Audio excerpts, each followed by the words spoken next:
today's video guys, magpa-flex na naman tayo ng ating ginagawa. Una ko lang ginagawa guys, syempre ipa-plastic natin ang pera. Kasi kailangan yan.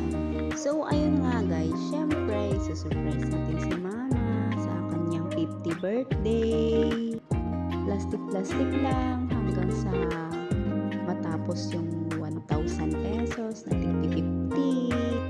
So, susunod natin na gagawin guys, syempre, putol-putulin lang natin yan. Hanggang sa matapos guys. Kaya gumawa ako ng money bouquet guys. Kahit hindi ko alam, gagawa ako, syempre. Tapos, next na ginawa ko guys, nilagyan ko ng mga stick ang pera, syempre. Kasi, ilalagay natin yan sa sponge. Alam niyo guys, kinuha ko lang yung sponge namin sa kusina. Dahil wala tayong budget, syempre kukunin natin sponge sa kusina. Laking tulong din ng mga gamit sa paligid nyo guys, syempre. Kaya kukunin na lang natin. Paulit-ulit ko lang na ginagawa niyan guys, na ilagay sa stick, syempre. Tapos itusok-tusok sa sponge. Tapos yun, hanggang sa mabuo natin yung money bouquet. 50-50 muna guys, kasi wala pa akong trabaho, nag-aaral pa lang ako. Kaya tig-50 muna. Yung tig-50 na yan, 1,000 din yan na pinag-ipunan ko, syempre. Gusto ko lang na regalawan si mama ng money bouquet guys. Syempre, gawa na natin ang paraan yan. Ang daming paraan guys para maregalan ng mga magulang, diba?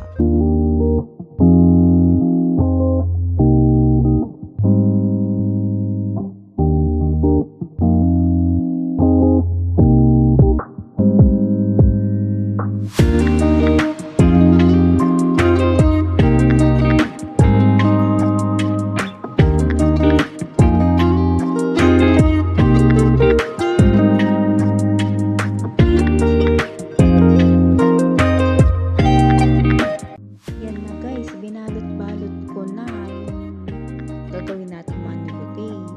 Syempre, didesignan mo din yan ng pinakamaganda kahit di ko alam. Akala ko nung una guys, ang dali-dali lang kasi yung mga nasa video na ginagawa nila ang dali. Pero nung ginawa ko na, sobrang hirap guys. Ako pa yung nahirapan. First time ko gumawa yan guys, kaya nahirapan ako nung una na gawin yan kasi na hindi ko nga alam kung paano gawin kasi hindi naman tayo expert kasi first time pa lang, di ba guys? Pinaghirapan ko din yan guys na gawin, ilang araw din, isang linggo ata yan guys, kasi ang hirap-hirap, di ko alam. Hanggang sa natutunan ko din guys gumawa, pero hindi ko alam kung maganda yung ginawa ko. Para lang sa akin maganda, pero sa iba hindi.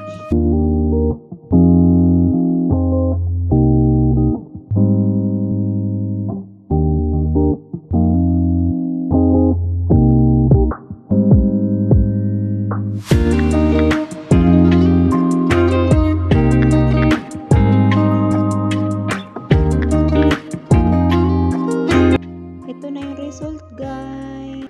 Diba hindi maganda? Kasi nga guys, hindi pa ako expert na gumawa, kaya ganyan muna, pagpasensyahan nyo na.